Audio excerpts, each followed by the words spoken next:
ರಾಜಾಧಿರಾಜರ ತವರೂರಿದು,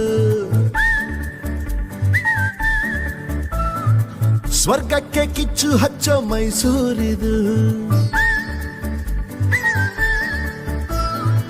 ಚಾಮುಂಡಿಗಿರಿಯಿಂದ ನಮ್ಮೂರ ಅಂದ ಚಂದ ನೋಡೋದೆ ಆನಂದ.